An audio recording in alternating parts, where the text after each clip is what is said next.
नमस्कार, जनभावना टाइम्स में आपका स्वागत है। मैं हूं अंकिता। उत्तर प्रदेश में मथुरा और काशी के बाद अब बदायूं की जामा मस्जिद के मालिकाना हक के लिए कोर्ट में एक वाद दाखिल किया गया है। सिविल जज सीनियर डिवीजन फर्स्ट के यहां वाद दाखिल किया गया है, जिसमें जामा मस्जिद को नीलकंठ महादेव मंदिर बताया गया है। इसके साक्ष्य भी कोर्ट में पेश किए गए हैं। कोर्ट ने इस मामले में अब अगली तारीख 15 सितंबर दी है। याचिका में पहले पक्षकार स्वयं भगवान नीलकंठ महादेव महाराज बनाए गए हैं। इसके अलावा कुछ हिंदू संगठन के भी नेता मामले में पक्षकार हैं। उनके मुताबिक जामा मस्जिद को राजा महिपाल का किला और नीलकंठ महादेव का मंदिर होने की बात अदालत में दाखिल याचिका में रखी गई है। याचिका को शुक्रवार को अदालत ने संज्ञान में लिया है। इंतजामिया कमेटी के मेंबर और मुस्लिम पक्ष के वकील असरार अहमद का कहना है कि यहाँ मंदिर का कोई अस्तित्व नहीं है, ना ही उन लोगों ने मंदिर के अस्तित्व का कोई कागज दाखिल किया है। मस्जिद का निर्माण शमसुद्दीन इल्तुतमिश ने करवाया था, जबकि दूसरे पक्ष ने कहा कि इसका निर्माण मुगल आक्रांताओं ने करवाया है। कोई भी ऐसा गैजेटियर नहीं है जिसमें ये मेंशन हो कि यहाँ पर मंदिर था। मेरा कहना है ये मंदिर का कोई अस्तित्व ही नहीं है और ना उन्होंने कोई मंदिर के कोई अस्तित्व का कागज़ दाखिल किया है।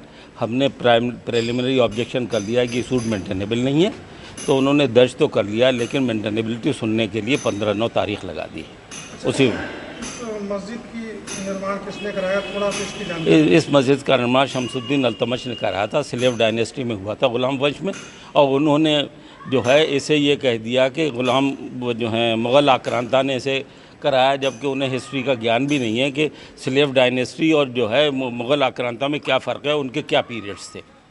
तो कुछ गजेटियर में ये बताया दिखाया है, उन्होंने कुछ बता रहे थे, सबूत दिए हैं। गजेटियर में कुछ गजेटियर उन्होंने दाखिल किया, हमें दिखाया नहीं है। और अगर गजेटियर में है तो कहीं कोई ऐसा गजेटियर नहीं है जिसमें ये मेंशन हो कि यहाँ कोई मंदिर था। गजेटियर में कहीं ये ज़रूर लिखवा दिया गया है कि क्या ने कहीं तोड़ के मस्जिद बनाई है, लेकिन मंदिर के अस्तित्व का कभी कोई सवाल ही नहीं हुआ। तो इसमें क्या डेट क्या पड़ी होगी? 15/9 डेट पड़ी है जनाब। अब आपकी तरफ से क्या तैयारियां हैं इसके? हमारे थे मेंटेनेबिलिटी पे हमने पहले ही दिन मेंटेनेबिलिटी पे हमने ऑब्जेक्शन कर दिया था और उसी पे सुनवाई ना हो के उन्होंने दर्ज कर लिया 1/8 की दरख्वास्त पे, जबकि 1/8 का उसमें कहीं कोई जो है दावे में 1/8 का जिक्र भी नहीं है। अच्छा, इस मस्जिद का क्या इतिहास है? शमसुद्दीन अल्तमश ने बताया था। अब बाकी डिटेल जो है वो।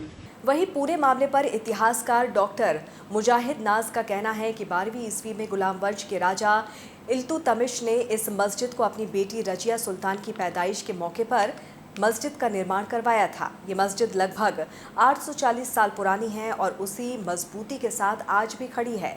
हिंदू पक्ष का दावा बिल्कुल झूठा है। ये सब कुछ सियासी फायदा उठाने के लिए और हिंदू मुस्लिम वोटों का ध्रुवीकरण करने के लिए किया जा रहा है। एक खास तबके को इस पूरे प्रकरण के द्वारा मेंटल टेंशन दी जा रही है। इसका इतिहास ये रहा है कि 6ठी हिजरी में, यानी कि 1200 ईस्वी में, गुलाम वंश के राजा इल्तुतमिश ने इस मस्जिद को अपनी बेटी रज़िया सुल्ताना की पैदाइश के मौके पर इस मस्जिद को बनवाया। गुलाम वंश का राजा इल्तुतमिश और रज़िया सुल्ताना का इतिहास सबको मालूम है कि दुनिया की पहली लेडी शासक है वो। उससे पहले दुनिया में कोई औरत बादशाह नहीं बनी थी। आज ये 840 साल पुरानी मस्जिद हमारे सामने खड़ी है, जैसी ये पहले दिन खड़ी हुई थी। अभी इसकी गुंबद पर, इतिहास में जा रहा हूँ मैं, अभी इसकी गुंबद पर टाइल्स लगाए गए। तो टाइल्स लगाने के लिए हमसे ये कहा गया कि भाई इसकी इतना मसाला छुड़ाया जाएगा। वो मसाला छुड़ाया गया। वाजिद मिस्त्री हमारे शहर के बड़े मशहूर मिस्त्री थे, उन्होंने मैसन, उन्होंने ये टाइल्स लगाए। उस मसाले को हमने लेबोरेटरी भेजा। लेबोरेटरी से रिपोर्ट आती है 840 साल के बाद कि अब ये पकना शुरू हो गया है। हाँ, 800 साल तक पक्का भी नहीं है ये मसाला जिसमें लगा हुआ है। ये इसकी हिस्ट्री है। 72,000 स्क्वायर फीट ज़मीन पे ये मस्जिद बनी हुई है। हाँ। और ये हिंदू पक्ष ने जो दावा किया है कि ये मंदिर था, ये क्या है? ये झूठा दावा है भाई। देखिए आप, इसके दावे में कुछ सत्यता ही नहीं है। 840 साल पुरानी ये बात है और हिंदू पक्ष जो कह रहा है वो सिर्फ शांति भंग करने के लिए, सियासी फ़ायदा उठाने के लिए, हिंदू मुस्लिम वोट का ध्रुवीकरण करने के लिए, 24 का चुनाव जीतने के लिए, सिर्फ इतनी सी बातें हैं, या एक ख़ास तबके को मेंटल टेंशन देने के लिए। हाँ, ये और जो गजट में इन्होंने अपना वो सबूत दिए हैं, उसको क्या 4 दिन की हिस्ट्री लिखी हुई है। भाई बाबरी मस्जिद पे भी कोई गजट कोई किताब हिस्ट्री की नहीं मिली थी। 100 साल पुरानी अंग्रेज की लिखी हुई किताब मिली थी। बाबरी मस्जिद पे जिस पर दावा था उस पर भी इतिहास में कहीं कोई जिक्र नहीं था। एक 100 साल पुरानी अंग्रेज की लिखी हुई किताब थी जिसने जो पंगा कराया था।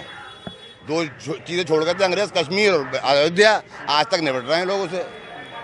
आपको बता दें कि बदायूं की जामा मस्जिद देश की सबसे बड़ी मस्जिदों में शुमार है और ये 7वीं सबसे बड़ी मस्जिद है। दिल्ली की जामा मस्जिद के बाद देश की तीसरी पुरानी मस्जिदों में भी इसे गिना जाता है। याचिकाकर्ता के वकील वेद प्रकाश साहू ने बताया कि हिंदू महासभा की तरफ से सिविल जज सीनियर डिवीजन की अदालत में याचिका दाखिल की गई है कि कथित जामा मस्जिद नहीं है बल्कि महादेव का प्राचीन ईशान मंदिर है। इस याचिका को कोर्ट ने स्वीकार कर लिया है। यूपी के बदायूं से विशाल साहू के साथ ब्यूरो रिपोर्ट, जनभावना टाइम्स।